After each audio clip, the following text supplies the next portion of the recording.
Olá, seja muito bem-vindo aqui a mais uma aula na Fábrica de Código.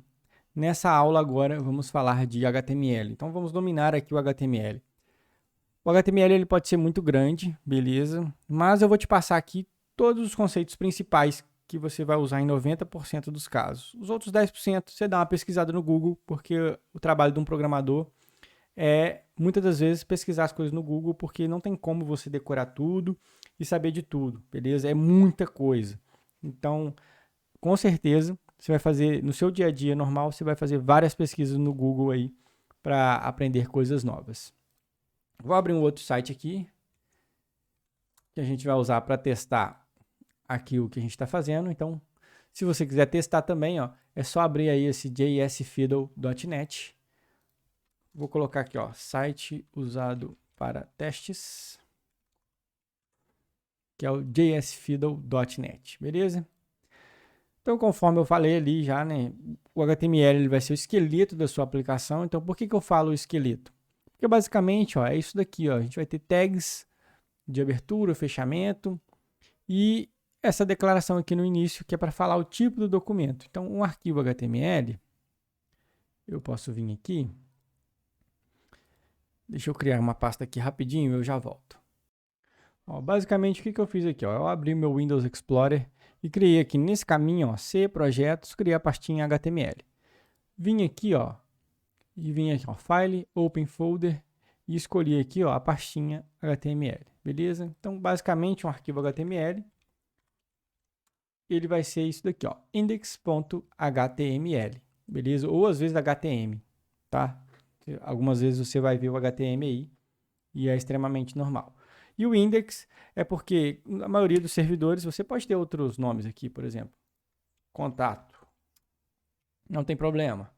Mas a maioria dos servidores, como primeira página, quando você acessar ali, ó, fabricadecódigo.com, o arquivo inicial que ele vai procurar é o index.html. Cada pasta que você acesse, o arquivo que o servidor vai procurar primeiro é o index.html ou às vezes o index.htm, beleza? E aí, para a gente evitar de ficar criando isso, ó, a gente vai usar aqui. Então, aqui é como se fosse o index. Aqui eu posso colocar JavaScript, CSS e aqui a gente vai ver o resultado, beleza? Então, ó, se eu pegar esse conteúdo aqui, ó, e jogar aqui, acredito que vai dar erro, porque aqui tem alguns textos que não tem. Ó, vou clicar ali no Run de novo.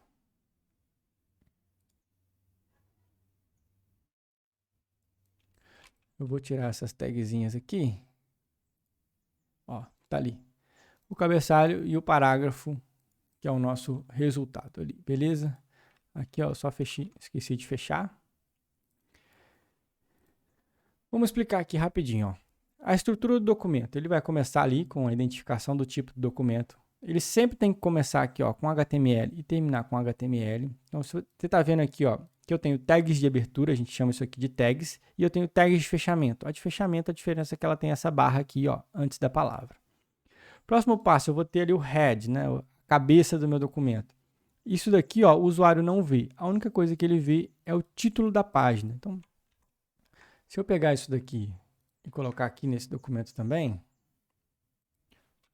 deixa eu apagar aqui, deixa eu apagar aqui, ó, apertei ele para dar uma formatada, vamos vir aqui no Live Server, deixa eu ver se ele está rodando,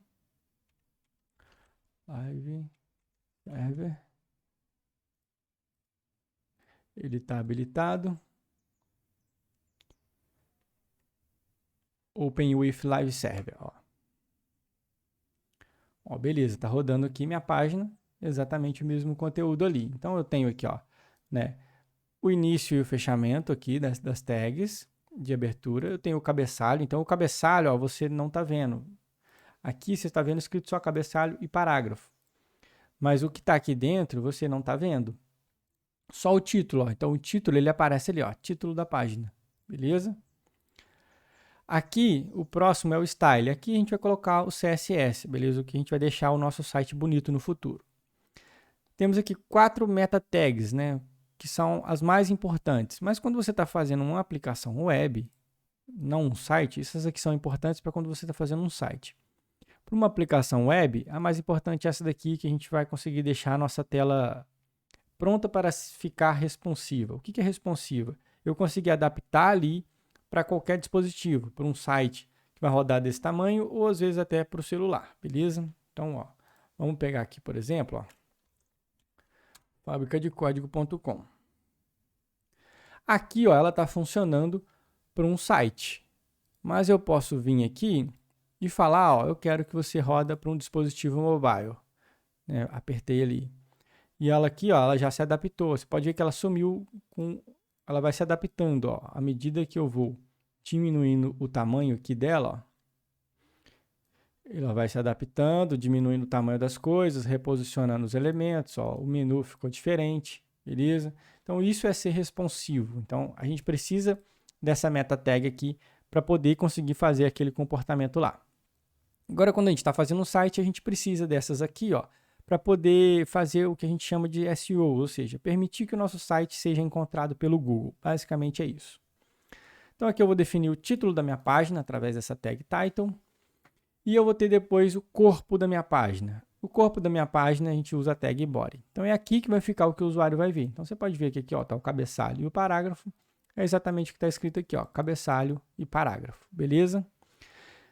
Aqui eu tenho essa tagzinha de script, que é onde a gente vai colocar o JavaScript que vai colocar algum comportamento nessa tela, beleza? Então isso daqui, ó, o que eu estou mostrando é sem framework, HTML, CSS, JavaScript puro, beleza? A gente vai usar framework no futuro, lá como o React, o Angular, você vai ver que é um pouco diferente, mas a estrutura da página aqui, ó, vai ser basicamente a mesma. O script, por que eu coloquei aqui no final? Sempre você coloque os scripts antes dessa tag aqui. Por quê? Se eu criar algum script aqui que vai colocar algum comportamento nesses elementos, se eu colocar esse script aqui em cima, a página ela é renderizada de cima para baixo. Então, quando ela chegar nesse ponto aqui, ó, ela vai executar os scripts que estão aqui, que estão preparados para ser executados no início da página. E aí, se eu precisar colocar algum comportamento nesses elementos, nesse momento aqui, ó, quando está nessa linha, ele não vai existir, então vai dar erro. Então, por isso, a gente sempre coloca os scripts aqui no final, beleza? Então, basicamente é isso o que a gente tem aqui da parte básico. Então, vamos lá. Eu falei que o HTML ele é composto por elementos, né? Que são as tags. Então, eu tenho aqui a tag, o nome da tag de fechamento usando a barra e o conteúdo que eu vou ter ali dentro. Eu posso também ter atributos. Então, aqui, por exemplo, eu tenho um exemplo de atributo e o valor, né? Daqui a pouco você vai ver um pouco melhor sobre esses atributos. E aqui, ó, um exemplo. Ó, tem um elemento que faz o link, que é o A. Quando eu coloco um link para um outro site, o elemento que eu uso é o A. E ele tem o atributo href, que é o endereço do site para onde eu quero ir. Então, se eu jogar isso daqui aqui, ó, e mandar rodar, vai ver aqui, ó, que tem lá o fábrica de código. E quando eu clico, eu vou lá para o site. Beleza? Em imagem eu tenho o atributo src, que aí eu coloco aqui, ó, o caminho da imagem, né? O endereço dela. Ele exibe a imagem ali, ó. Daqui a pouco você vai ver que o endereço ele pode ser uma URL igual a essa, ou às vezes um caminho relativo. Eu posso também ter aqui altura e largura, né? Largura é o width e a altura é height, beleza? Ou, como a maioria das pessoas fala, width e height, beleza? Fique à vontade de falar o inglês que você quiser aí, não se preocupa com isso no começo. Posso também ter o atributo alt. O atributo alt é muito importante em termos de leitor de tela. Então, se você tem um usuário que ele usa um leitor de tela para acessar a sua aplicação, é importante que em imagens você coloque o alt. O alt é como se fosse uma descrição dessa imagem. Então, eu coloquei aqui, ó, logo da fábrica de código. Se por acaso essa imagem não carregar ou estiver usando um leitor de tela, vai aparecer aqui, ó, esse texto no lugar. Vou ver se eu consigo mostrar aqui como exemplo. Ó. Eu vou colocar aqui, vou tirar aquilo ali, que ele não vai carregar. Tá vendo? Ó, apareceu ali, ó, logo da fábrica de código. O style, se eu quiser definir estilos, a gente pode usar aqui o style. Não recomendo que você use o style, mas é uma maneira que você pode usar isso. Daqui a pouco a gente vai aprender sobre CSS, você vai ver o que está aqui dentro é CSS, mas a maneira que a gente vai construir e estilizar esses elementos vai ser diferente, beleza? Posso definir também qual que é a linguagem da minha página. Então aqui, como a gente está desenvolvendo em português, a gente coloca PTBR. E aqui nesse site, ó, tem um exemplo aí de várias linguagens que você pode colocar. E também temos aqui, ó, um parágrafo e eu posso usar o atributo title. Então, eu sou um parágrafo e quando eu passo o mouse, ó, ele exibe ali, ó, eu sou um título, beleza? Que é o que eu coloquei aqui. O title é muito legal colocar em determinados momentos ali. Títulos. Então, a gente pode ter aqui, ó, diferentes tipos de títulos. A gente tem desde o H1 até o H6 e a diferença, ó, é que eles vão aumentando e diminuindo o tamanho. Links, igual eu já falei, a gente tem aqui, ó, um link. A gente vai usar a tag A, né? Então, quando eu clicar ali e eu clicar aqui, eu vou lá para o Google. E a gente tem aqui os target. O target é um atributo, beleza? Mais usados, 99,9999% dos casos. O self, que é o padrão, ou seja, nesse caso aqui, ó, eu não defini um target. Então, se eu vier aqui de novo e clicar, ó, aqui ele não deixa. Vamos colocar esse atributo aqui.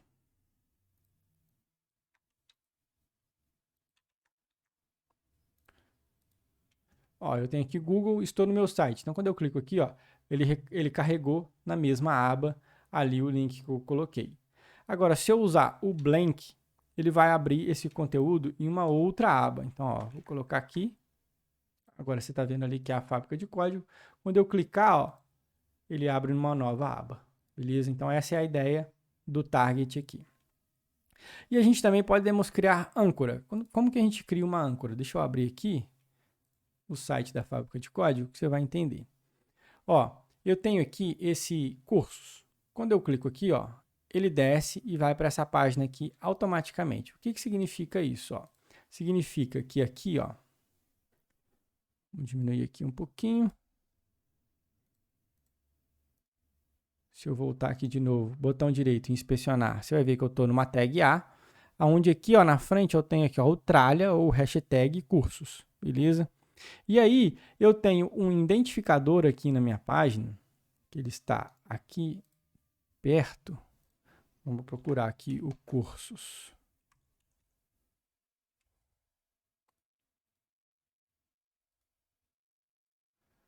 Aqui, ó. Eu tenho essa div, beleza? Com o ID cursos. E aí, ele consegue, quando a gente coloca aquele tralha ali, ele consegue identificar que tem um identificador na tela. Então, o ID ele sempre deve ser único. Você nunca deve ter mais de um ID como esse aqui na tela. Ele vai e consegue navegar até essa parte aqui que eu quero quando eu clico. Então, isso é uma âncora. Bom, você está vendo aqui bonitinho que ele clica, rola bonitinho. Então, isso aqui é tudo efeito de CSS, beleza? Para ele fazer ali algo mais suave. E muitas das vezes também esse funciona assim, ó, cursos.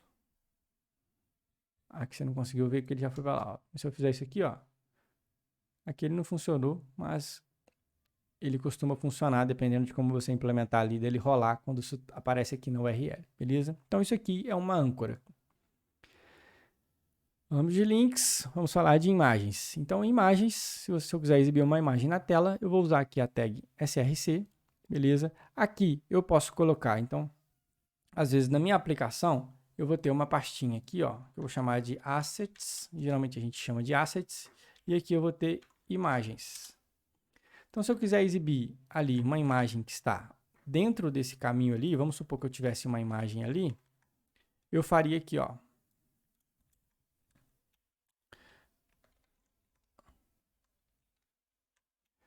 Eu posso vir ali, ó, assets, barra imagens, barra o nome, traço da imagem, ponto, JPG ou PNG. Então, isso daqui, ó, é um caminho relativo. Nunca use o espaço. Sempre que você for usar uma imagem, colocar algum arquivo aqui, sempre separa ele, deixa tudo junto, né? Ou separa os textos com tracinho, beleza? Nunca use o espaço, porque o espaço ele vai ser transformado nesse caractere aqui, ó. E aí, em algumas vezes, pode quebrar a sua aplicação, beleza? Então, quando a gente coloca assim, ó, a gente chama isso de caminho relativo, ou quando eu coloco uma URL, igual eu coloquei nos exemplos anteriores ali, a gente tem o caminho absoluto, beleza? Hoje em dia, como que a gente faz? Geralmente a gente tem o servidor para imagem, que é um que a gente chama de CDN. A gente coloca todas as imagens lá. A gente geralmente pode não colocar aqui. Mas muitas vezes a gente coloca aqui também, porque como isso aqui é HTML, CSS, JavaScript, você pode publicar essa parte aqui, o front-end, num CDN e vai estar tudo exposto lá e você usar o caminho relativo aqui, beleza?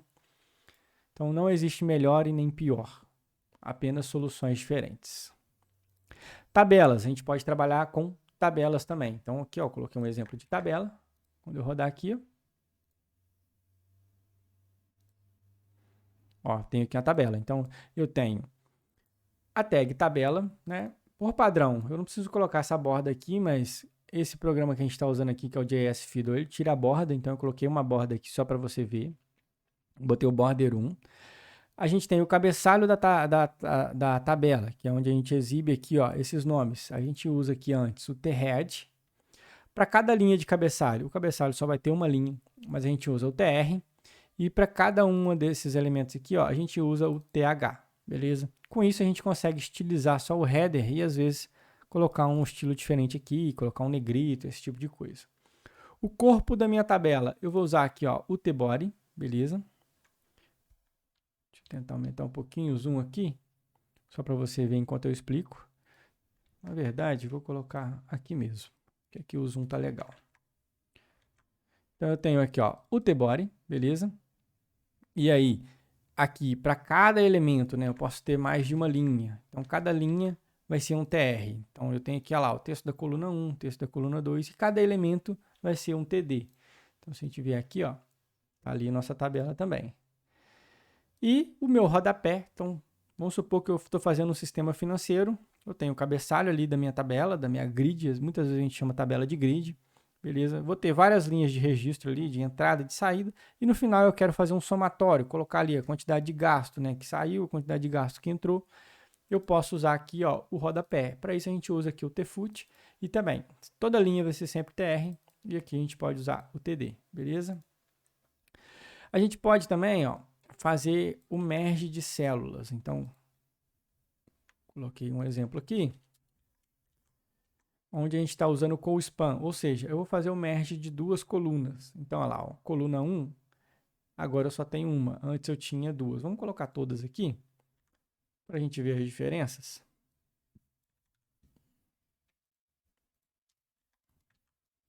Vamos colocar a última aqui também.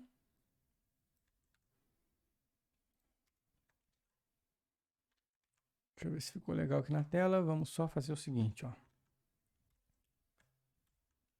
Vamos usar uma tag BR aqui, que faz quebra de linha. Ó, beleza. Então aqui, ó, aqui eu peguei o errado.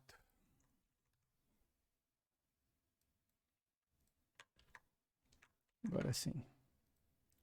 Beleza, aqui eu tenho uma tabela normal, tenho 3 colunas. Nessa daqui, ó, eu fiz um merge entre duas colunas, né? E coloquei o texto coluna 1. Como que eu fiz isso? Eu usei aqui, ó, o co-span. Então você pode ver que eu tenho só 2 aqui, mas como eu tenho o co-span 2, ou seja, faz o merge de duas colunas. Aí eu coloco 2. E aí esse aqui foi o resultado. Eu posso também fazer o merge de linhas. Então quando eu faço isso, eu uso o row_span. Então aqui eu estou falando, ó, eu quero fazer o merge de duas linhas de uma coluna, né? É sempre da coluna aqui, ó. E aí, então, eu usei o row_span igual a 2. Aí, na linha de baixo, já eu não preciso colocar 3 elementos. Eu posso colocar só 2, porque esse daqui, ó, ele automaticamente vai expandir e ocupar ali. Então, se você quiser fazer merge de células, igual você faz lá no Excel, basicamente é isso aqui que você vai usar. O co_span para colunas e o row_span para linhas. E toda tabela que você vê, toda grid, a gente vai usar a tabela. Nunca use outros elementos, a não ser que você domine muito bem ali para poder fazer, beleza? Temos também aqui listas, o que a gente chama de listas ordenadas. Agora a gente pode usar aqui mesmo.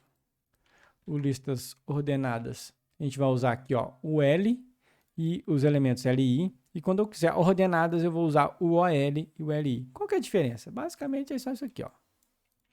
Na verdade, eu chamo de ordenada e não ordenada, mas na verdade não tem nada de ordem. A verdade é que quando eu uso o L, ele vai colocar esse caractere aqui, e quando eu uso o OL, ele vai numerar de 1 até quantos elementos estiverem aqui, beleza? Listas iframe. O iframe é quando eu quero exibir um site dentro do outro. Então vamos lá. Vamos supor que eu tenho esse meu site aqui, tem essas tabelas, e eu quero exibir aqui dentro um outro site. Então eu vou usar o iframe. Esse elemento aqui, aí eu vou definir o atributo src com o endereço do site que eu quero exibir.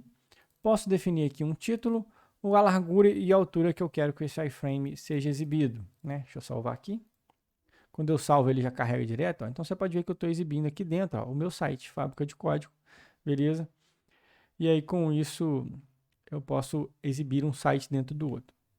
Não é legal ficar fazendo isso. Essa ideia aqui serve para quê? Quando eu quero exibir um mapa dentro do meu site, eu criei uma aplicação ali, que tem um cadastro de endereços, eu quero exibir um site, eu quero exibir um mapa para cada um dos endereços, aí eu uso o iframe apontando lá para o Google Maps ou para outro tipo de mapa, beleza? Fora isso, não usa o iframe não, que não tem necessidade de ficar fazendo esse tipo de coisa. A gente usava isso muito antigamente da maneira que a gente criava os sites, mas hoje em dia isso não é usado mais, a não ser para esse caso específico que eu falei. Elementos semânticos. Elementos semânticos é o que a gente vai definir ali toda a estrutura da nossa página web, digamos assim. Então a gente tem para cabeçalho o header, para rodapé o footer, para criar seções a gente tem o section ou a div, que a gente usa para ali para capítulos, introdução, novos itens, informações de contato. Então sempre que eu quero dividir, eu posso usar uma section. Ou eu posso usar também o article, ou, que são para artigos, né? Então é quando eu criei uma aplicação aqui que, vamos pegar o iFood, beleza? Quando você faz um pedido ali, você pode fazer uma avaliação do pedido e numa outra tela a gente exibe aquelas avaliações ali. Então, para cada avaliação daquela, eu posso usar o elemento article, beleza? E então ele é justamente para isso, ó, posts de fórum, posts de blog. Então, se eu vier aqui, ó, no meu site, vamos aproveitar que ele está aqui, ó, eu tenho o blog. Cada post desse aqui, ó, eu uso a tag article para poder renderizar ele na tela, beleza? E também temos o menu, né? O menu nada mais é do que esses caras aqui. Então, isso aqui é o menu da minha aplicação. Eu tenho o nav. Para que a gente usa esses elementos semânticos? Esses elementos aqui apareceram com HTML5, que a gente fala, e ele é melhor também para facilitar para leitores de tela, beleza? Então, o ideal é que você já use, a maioria das aplicações hoje em dia já usam esses elementos semânticos. Como que a gente vê isso tudo junto? Então, ó, criei uma página aqui, sem estilo nenhum. Aqui eu coloquei tudo, né? Então, vamos substituir aqui. Então, eu tenho aqui, ó, o header, que é o título da minha página aqui, né? Então, eu tenho o título da página que aparece lá em cima na aba e eu posso definir um título ali, às vezes, para aparecer também. E aí, eu já tenho aqui a primeira section, primeira seção, né? Aonde eu tenho aqui, ó, o meu menu. Tem uma outra seção onde eu vou ter aqui um conjunto de artigos. Então, para cada um, eu usei um article, tenho o cabeçalho do meu artigo, o conteúdo dele. E no final eu tenho o footer aqui, né? Então, esse aqui é um exemplo de blog.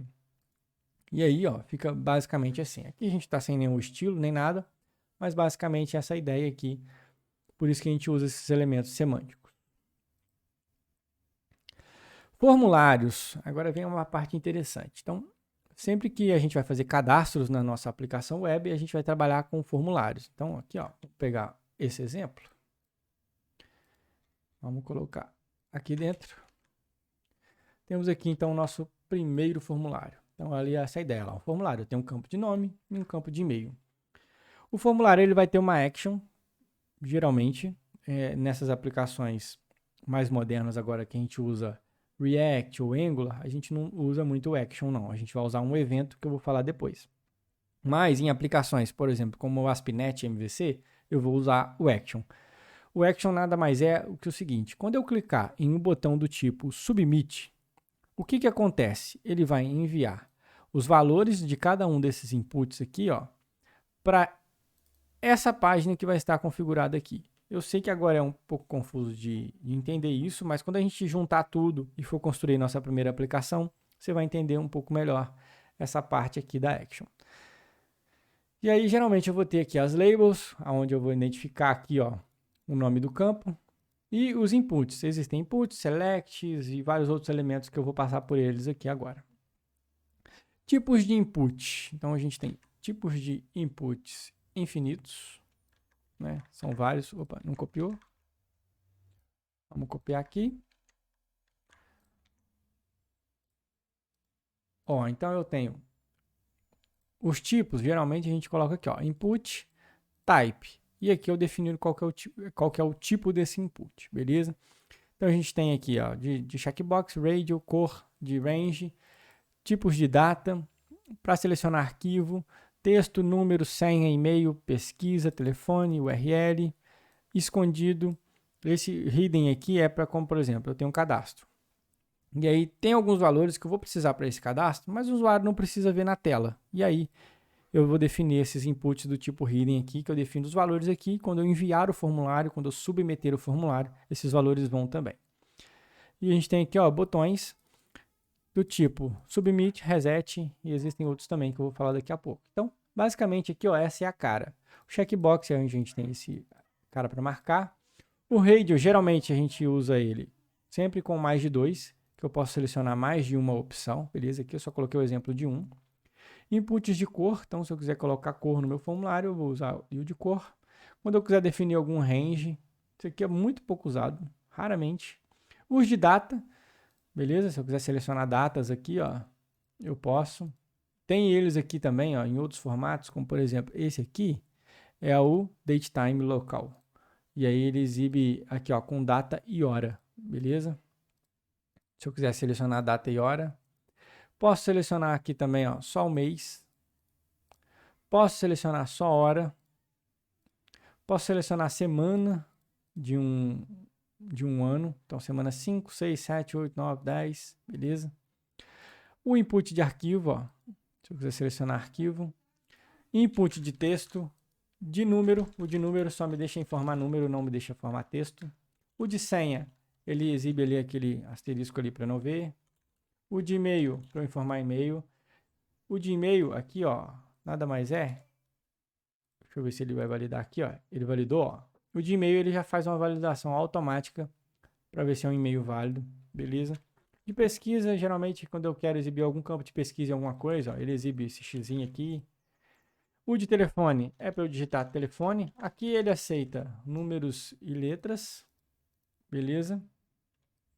Se eu não me engano, ele não vai fazer validação. Não vai. Mas quando a gente tem informar telefone, é legal que a gente usa esse tipo de input. E o de URL também, que aí a gente tem aqui, ó, informar ali http, www. Então é legal que você use um input correto para cada tipo de dado que você vai ter no seu formulário.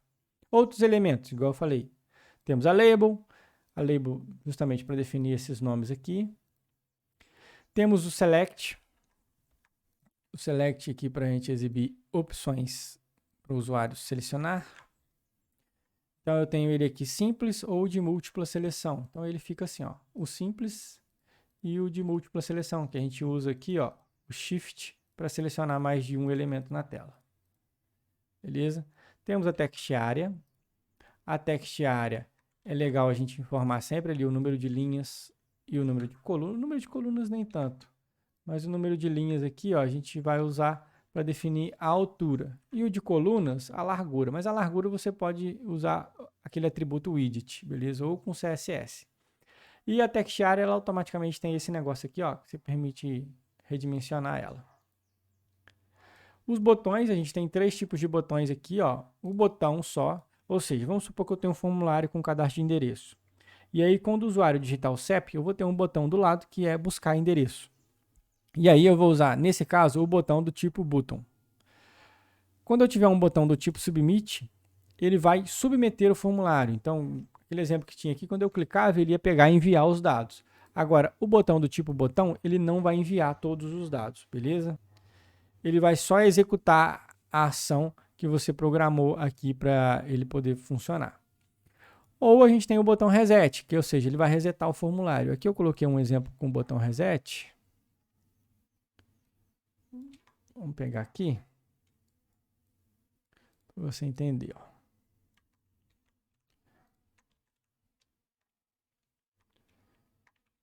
Beleza, vamos colocar um botão aqui do tipo reset também.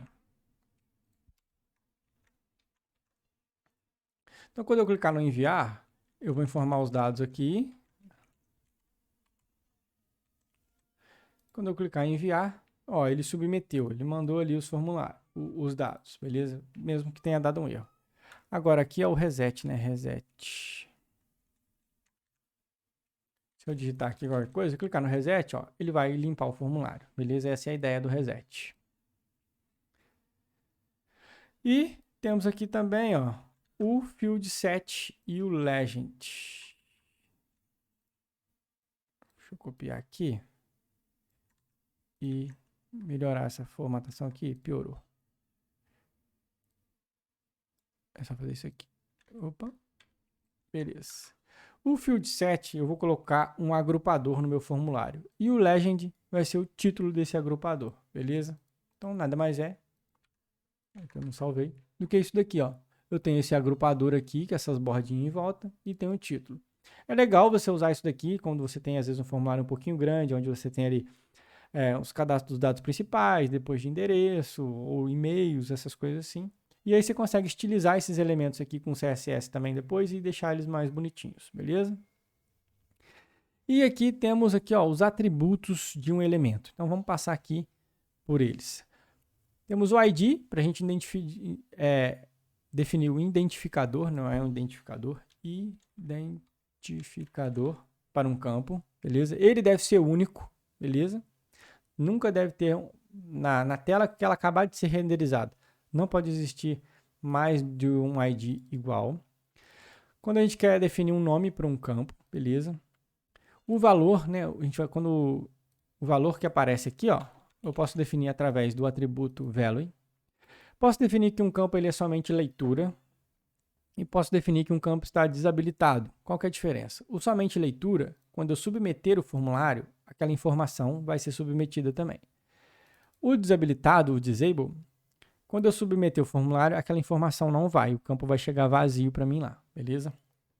Posso definir a quantidade de caracteres digitadas num campo máxima e mínima, beleza?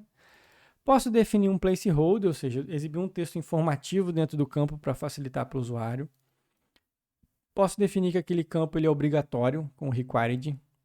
O autofocus, posso definir que assim que a tela carregar, aquele campo ali já vai estar focado. O foco nada mais é de estar com o mouse clicado dentro do campo. Ó. Então aqui, ó, o mouse está piscando, eu estou com foco no nome e não no e-mail. Quando eu troco, ó, o foco está no e-mail e não está no nome. O autocomplete, a gente define que o navegador pode autocomplementar esse campo. Ou seja, geralmente quando você está numa página e você clica num campo assim, ó, o navegador que te sugere alguns valores para você digitar, isso é o autocomplete, beleza? Existem infinitos valores. Então aqui você pode pegar aqui, eu não falei todos, né? Você pode usar aqui o on-off para desligar, ou de nome, ou de senha, ou de username, ou você quer que sugere apenas e-mail naquele campo, ou endereço. Então tem um monte de coisa, você tem que ver para cada caso ali o que você quer. Apenas o ID e o name você pode usar aqui, ó, para todos os elementos. O ID você pode usar para todos os elementos do HTML, beleza? Os outros aqui são apenas para os inputs. Inputs do tipo number, a gente pode usar aqui o max, min e o step. O max é o valor máximo, o min é o valor mínimo, e o step é quanto eu vou incrementar cada vez que eu clicar no maisinho que aparece ali, na setinha que aparece no campo, quanto que ela vai subir ou descer, beleza? Já já você vai ver tudo isso. Para o select a gente tem o multiply, né, que é para poder permitir múltipla seleção. No Options, a gente tem o Selected, para definir que aquele campo está selecionado. E em Labels, a gente tem o For, ou seja, já você vai ver, né? Mas ele define que aquela label é para aquele campo ali. Quando eu clico na label, ela bota o foco no campo. Então, aqui eu coloquei um exemplo de todos, para a gente ver na prática. Então, ó, começando pelo autofocus, você viu quando eu carreguei a página, ele automaticamente já botou o foco naquele campo ali, beleza? Ó, o valor, então, quando eu definir aqui, ó, o value igual a Felipe, ele já escreveu Felipe ali. O somente leitura, então, eu não consigo digitar nele, mas o dado está ali. O desabilitado, beleza? Eu nem consigo clicar nele aqui, ó, eu consigo colocar o foco. Aqui eu já não consigo, beleza? O min e o max length, então se eu digitar um aqui e tentar enviar, ó, ele falou ali que são 2 caracteres. Então, o min, obviamente, isso às vezes É um pouco óbvio. O min não quer dizer que você não pode digitar nada. Então, na hora que eu começar a digitar, é que ele vai validar. Agora, o max length não. Ele vai limitar o campo. Então, se eu vier aqui, ó, 1, 2, 3, 4, 5, 6, já não deixou de digitar mais, ó. Porque eu defini que o max length é 5, beleza? O placeholder, tá vendo? Ó, o placeholder ele apareceu ali, ó. Eu informei aqui, ó, um placeholder, informe seu nome. Então ele já colocou ali. Mas quando eu digito, aquele placeholder some. O de baixo. Esse desabilitado. Ah, eu coloquei 2BR aqui, ó. Esse aqui não é desabilitado, é obrigatório. O obrigatório ele tem um required, então quando eu enviar, ó, preencha esse campo. Ele já faz uma validação automática. O autofocus, que ele já colocou ali, né? O autocomplete não vai funcionar aqui para mim, né? O navegador precisa começar a interagir com esse sistema aqui para ele aprender. Temos aqui o min e o max. Então, se eu digitar aqui, por exemplo, 5. Eu defini que o min aqui, ó, é 1. Então, quando eu começar a clicar nessa setinha, você pode ver que ele está funcionando. Olha, o step está andando de 1 em 1, que é o que eu defini. E o menor valor que ele vai parar ali, ó, é o 1. Mas nada impede de eu digitar o 0 aqui. Então, eu preciso criar validações no futuro para ele não digitar menos que isso. E aqui também, ó, ele vai de 1 em 1 e desce de 1 em 1. O múltiplo, né, eu posso clicar e segurar com o mouse assim, ou só apertar o Shift para selecionar. E ali o botão de enviar também para aquele campo. Deixa eu copiar aqui, deixa eu substituir que eu acertei as coisas.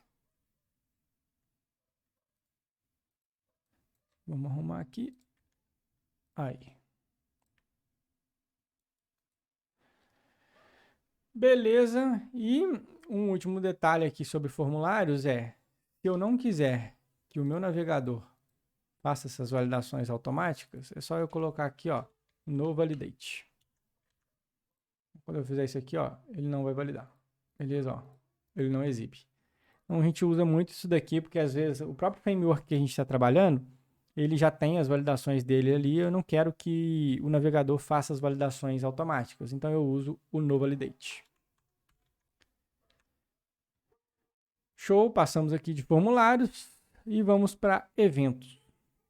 Eventos são ações que acontecem e eu posso, quando aquela ação acontecer, executar um código JavaScript, beleza? Então, por exemplo, aqui, ó, eventos que acontecem na tag body. Eu tenho aqui, ó, um onload, one unload e one resize. O que é isso? Ó? O onload é quando a página terminar de ser carregada, ele vai chamar esse evento aqui, então eu posso executar um script. O unload, quando você vai fechar ali, ó, quando muda de página ou quando você vai fechar a aba aqui do navegador, ele também dispara esse evento. O one resize é quando eu mudo aqui, né? Então, por exemplo, se eu apertar o F12 aqui, ó, e começar a mudar aqui, ó, o tamanho da tela, ele vai chamando lá o onResize, beleza? Tem muitos outros exemplos, tem muitos outros eventos, mas eu estou colocando aqui os principais, o que você mais vai usar no seu dia a dia. No formulário, né, lá nos inputs, no select, em todos aqueles elementos lá, exceto o botão. O botão é só esse, né, esse aqui é de formulário, esse aqui é da tag form. Esses outros aqui, para qualquer um dos elementos de formulário lá. Ou seja, eu tenho um unblur. Quando eu tiro o foco do elemento, o que é tirar o foco? Ó, eu tô esse aqui está focado, agora é o autocomplete. Então, quando eu mudar o foco, o onBlur é executado. O onChange, ou seja, sempre quando um valor é alterado, ele executa um onChange. O onChange, ele só executa depois que eu saio do campo, beleza? O onFocus é quando o elemento recebe foco. Então, quando eu coloco o foco aqui, ó, ele dispara o onFocus, beleza? E o onSubmit é na tag form. Então, ele vai ser executado só nesse cara aqui. Ou seja, quando eu clicar no botão do tipo input, ele executa esse evento aqui. Então, basicamente, como a gente usa, ó, é isso daqui, ó. Input, aí eu tenho o tipo do input aqui, ó, evento onChange, executa uma função JavaScript, beleza? Eventos de teclado. Vou começar a mostrar alguns exemplos aqui agora para você ver, ó. Temos aqui, ó, o keydown, o keypress e o keyup. O keydown é quando a tecla do teclado desce, beleza? O keyup é quando eu solto a tecla, ou seja, a tecla vai subir. E o keypress é só quando eu pressiono mesmo. Só de pressionar, ele já executa. Então, vamos pegar aqui um exemplo para você ver.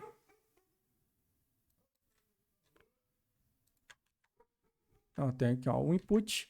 Quando a tecla do meu teclado descer, ele vai disparar esse alerta aqui, ó, tecla pressionada. Então, eu cliquei ali.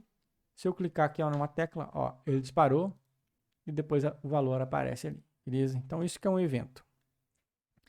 Tenho os eventos de mouse. Deixa eu só colocar isso aqui em negrito. Os de mouse, que a gente tem aqui, ó, o OneClick, o OneDBClick, OneMouseDown, OneMouseUp, MouseMove, MouseOut e MouseOver. O clique é quando eu clico.